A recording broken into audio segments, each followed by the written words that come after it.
नमस्कार।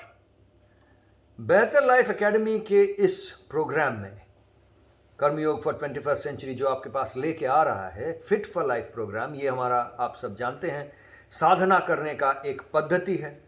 इस पद्धति को इस प्रोग्राम के ज़रिए हम सीखते सिखाते हैं।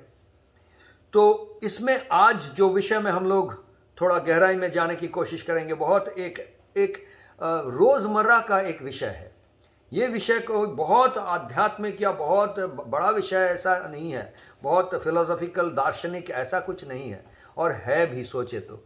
लेकिन इसको हम लोग हर रोज़, हर कोई, हर जगह हम लोग इसको हमें मिल जाता है, इससे मुलाकात होती है इस विषय से।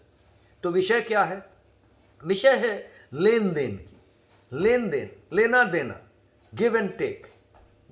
माने आप देखते हैं हर चीज़ में लोग या कहीं पर भी ये लेना देना तो लगा रहता है, गिव एंड टेक लगा रहता है। हर जगह हम लोग देखते हैं, ढूंढते हैं, सोचते हैं क्या मिला और क्या गया, क्या दिया क्या पाया। तो ये सिर्फ बिजनेस की बात नहीं है या व्यापार की बात नहीं है, पर इस व्यापारिक मानसिकता भी नहीं बोलूँगा, ये जीवन जीने के लिए ये देना और लेना लगा ही हुआ है। तो ये लेन देन के बारे में थोड़ा समझना है। लेन देन को समझने के लिए हमें एक और विषय को समझना ज़रूरी होता है, वो है ग्रहण करना और त्याग करना। ग्रहण और त्याग, लेना देना और ग्रहण और त्याग। किसी चीज़ को हम ग्रहण कर लेते हैं, अपना बना लेते हैं। हम ग्रहण करते हैं तभी बोलते हैं ये मेरा है। तब तक कोई दे भी दिया, हम ले भी लिए, लेकिन ग्रहण नहीं किए तो वो अपना नहीं लगता है। तो ये ग्रहण करना भी एक बात है, और त्याग करना ये भी एक बात है। त्याग हम तब तक नहीं बोलते हैं जब तक कुछ दे तो दिए हैं, लेकिन अभी भी वो किसी ना किसी तरह से मेरे पास रख लिए हैं, तब तक हम इसको त्याग करना नहीं बोलते। तो दे देना और त्याग करना, इसमें अंतर है। लेना और कोई चीज़ मिलना और ग्रहण करना, इसमें अंतर है। अंग्रेजी में कहा जाए तो एक्सेप्टेंस एंड सैक्रिफाइस, ये बोला जा सकता है। अब इसके साथ जुड़ा हुआ बात आता है परित्याग, परित्यक्तो बंगला में हम लोग बोलते हैं, या रिजेक्शन, जहाँ पे आप रिजेक्शन होता है, किसी चीज़ को रिजेक्ट करते हैं, फेंक देते हैं, या कोई हमें ही रिजेक्ट करता है, फेंक देता है। तो ये सारी चीज़ों बहुत रोज़ हम इससे मुलाकात होते हैं इन चीज़ों से, और आप गौर करके देखेंगे कि यही वो चीज़ है। ये लेना देना, एक्सेप्टेंस, अनएक्सेप्टेंस, रिजेक्शन, ग्रहण करना, परित्याग करना, त्याग देना, ये जो चीज़ें, यही सब को लेकर हम अनफिट भी हो जाते हैं या फिट हो जाते हैं। हर मोमेंट यानी हर मुहूर्त पे हम जो फिट या अनफिट हैं, अपने आप का जो महसूस है, अपने आप जो अनफिट महसूस करते हैं, या असहज सुख की अभाव जो महसूस करते हैं, या बहुत सुखी या सहज महसूस करते हैं, इसके साथ जुड़ा हुआ है ये acceptance, rejection, give, take, sacrifice, ये सारी बातें, ग्रहण करना, त्याग करना, ये चीज़ जुड़ा हुआ है। आप गौर से सोचिए तो देखेंगे हर वक्त ये सब किसी ना किसी तरह से आपके इर्द गिर्द में घूम रहा है, और उसी के साथ जुड़ा हुआ है आपका सुख और सहजता, या दूसरे तरह से बोलूं तो आपके असहजता और सुख का अभाव।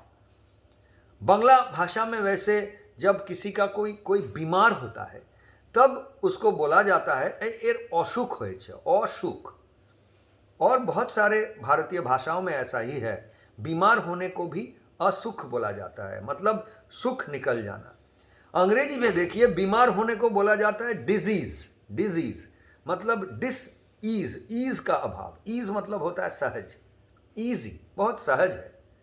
और जीवन से जब ये सहज भाव चला जाता है तो अंग्रेजी में कहते हैं डिजीज, बीमार है। एक बीमार होने से ही सहज भाव चला जाता है, कोई भी चीज़ सहज नहीं लगता है, मज़ा नहीं आता है, तो डिजीज़ बोलने लगते हैं अंग्रेजी में इसको।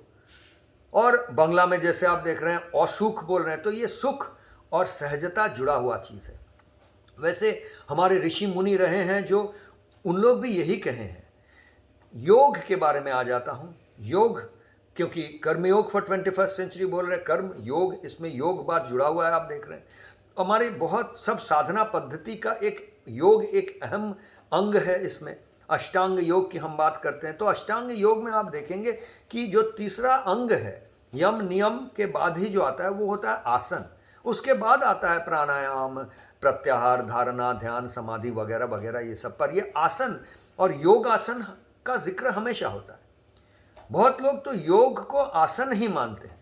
आजकल तो योगा एंड मेडिटेशन ऐसा कहा जाता है। ये जो योग का पूरा धारा है, इसको दबा के इस दो शब्दों में लाया गया है, योगा एंड मेडिटेशन। माने योगा मतलब बोलते हैं आसन करना, एक्सरसाइज वगैरह ये सब व्यायाम, और मेडिटेशन मतलब ध्यानात्मक जो भी चीज़, क्रियात्मक या ध्यानात्मक।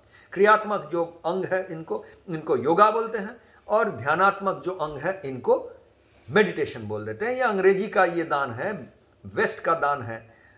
जब योग साधना की जो पद्धति है ये जब विश्व में फैला तो पश्चिम से, जहाँ पे मॉडर्निटी, उसको योगा एंड मेडिटेशन, यानी अच्छे से समझे इस बात को। वैसे तो मैं ऐसे बोल रहा हूँ जैसे उसको मजाक में बोल रहा हूँ, बट क्रियात्मक और ध्यानात्मक दो जो अंग है, इसी को योगा एंड मेडिटेशन बोला जाता है। तो इस योग के आसन में आ जाए तो ऋषियों ने, पतंजलि ऋषि कह के गए हैं, सहज सुखम आसनम।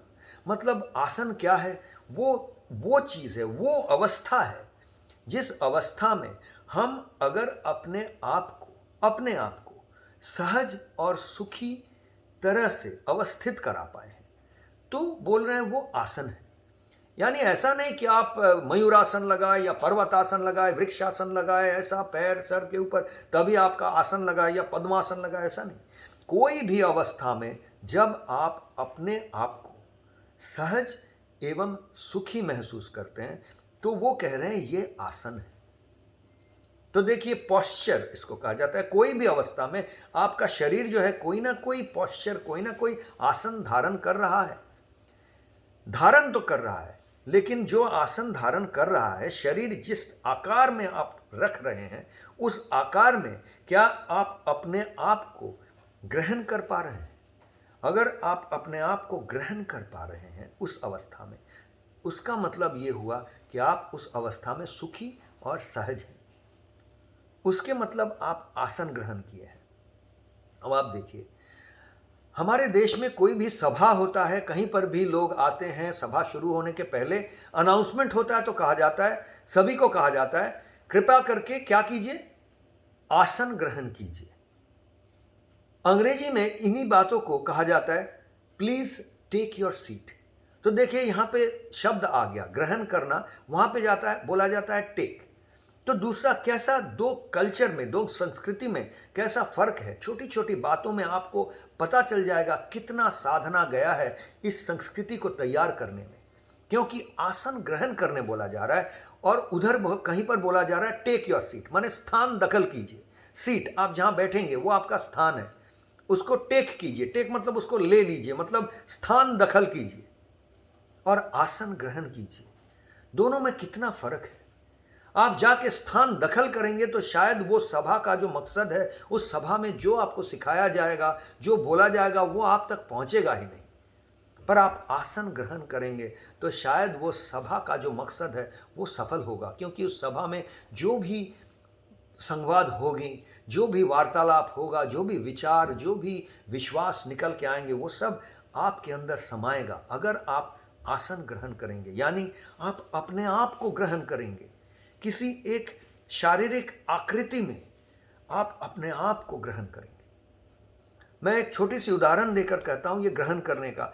ये ग्रहण ना करने से, अगर आप अपने आप को ग्रहण नहीं कर पाते हैं, तभी आप सुख का अभाव और सहजता का अभाव को अनुभव करते हैं। छोटा उदाहरण ये है कि बहुत ये हिचकी आती है, लोगों को आती है। मैं पर्सनल एक्सपीरियंस से, अपनी अभिज्ञता से बोल रहा हूँ, अपना अनुभव से, कि हिचकी का एक प्रॉब्लम था मेरे अपना। बहुत बहुत ज़्यादा मुझे ये हिचकी आती थी। तो हिचकी आने से बहुत लोग, बचपन से लोग बहुत सारे सलाह परामर्श देते थे, गोबर सूंघो, पानी पियो, सांस को बंद करके रखो, ये करो, ध्यान को हंस के हटा लो, ये वो, ऐसे बहुत सारे नुस्खे होते हैं हिचकी से बाहर निकलने का। वो कभी काम करते थे, कभी नहीं काम करते थे। बाद में धीरे धीरे मैं जब ये साधना के अंदर आया तो मुझे ये समझ में आ गया, जब ये हिचकी आती थी मुझे अनायास एक ऐसे अवस्था में पहुंचना पहुंचने का एक रवैया, एक जरिया मिल गया जिससे हिचकी से समाधान मिल गया। वो ये था कि हिचकी आ रहा है मतलब शरीर में एक अस्वस्थी, एक असहजता। देखिए ऐसे करते हैं तो ये लगता है कि पूरा शरीर के अंदर असहजता, छोटा सा, ये कोई कैंसर जैसा बीमारी नहीं है, लेकिन एक छोटा सा बीमारी है, असुख है, सुख का अभाव, डिसईज है। तो लेकिन उसको जब मैं उस हिचकी को जब एक्सेप्ट करना सीख गया कि उसी में ये हिचकी अब मैं हूँ, और उस मैं को जब मैं ग्रहण कर लिया, उस हिचकी से परेशान नहीं हो रहा हूँ, मैं स्थिर हो गया।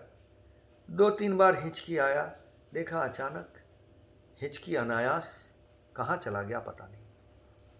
तो पता नहीं, तो उसके बाद जो सुख आया उसको भी वैसे ही ग्रहण किया जैसे जो सुख का अभाव था उसको भी जैसे ग्रहण किया, क्योंकि उस वक्त भी वो मैं था।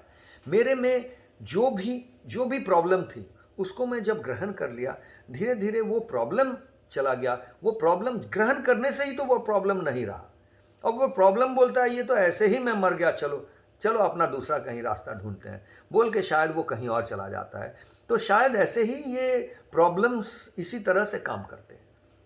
जो भी प्रॉब्लम्स, झंझट, झमेला जिससे हम हिल जाते हैं, जो हमें असहज कर देता है, वो छोटा हो या बड़ा, नौकरी चला गया हो, जीविका चला गया हो, घर द्वार टूट गया हो, बहुत आफत आ गया हो, बाण आ गया हो, सब धोखे लेके चला गया हो, कैंसर, डॉक्टर बताया आपको कैंसर हो गया है, कोई आपका बहुत निकट जिसके साथ आपका बहुत प्रेम प्यार ऐसा था वो उसके साथ विरह हो गया हो, किसी भी कारण से हो, वो दुनिया से चला गया हो, कि आपको छोड़ के चला गया हो, या आप ऐसे कितने सारे ऐसे चीज़ होते हैं, या कभी तो बहुत उत्फुल्ल हो के हम ये समझ नहीं पाते हैं कि हम अपने आप के अंदर रखे कैसे, इतना हर्षित हो जाते हैं, पुलकित हो जाते हैं। उस समय भी हो सकता है कि अपने आप अस्थिर हो जाते हैं, स्थिर नहीं रख पाते हैं। कभी कभी जब देखते हैं हंस रहे हैं, हंसी नहीं रोक पा रहे हैं। तो ऐसे बहुत चीज़ें हैं जिसमें हम अपने आप के ऊपर काबू नहीं रख पाते हैं और अस्थिर हो जाते हैं, असहज हो जाते हैं। वो सब समय है जब अपने आप को ग्रहण करना। तो ये ग्रहण करना, एक्सेप्टेंस, ये बहुत अहम चीज़ है। इट इज़ डिफरेंट, ये फ्रॉम टेकिंग, कि कोई चीज़ लेने से अलग है, दखल कर लेने से अलग है। लेना दखल करना के अंदर एक स्थूलता है और ग्रहण करना में एक सूक्ष्मता है, आध्यात्म है। तो ये आध्यात्म और भौतिक जगत, जो सूक्ष्म जगत और स्थूल जगत जब जुड़ता है और ये सब मिलकर तन प्राण मन चित्त से जब कोई चीज़ अपना हम में समा जाता है तो ग्रहण करना होता है। तो वो उसी में सहजता है। अब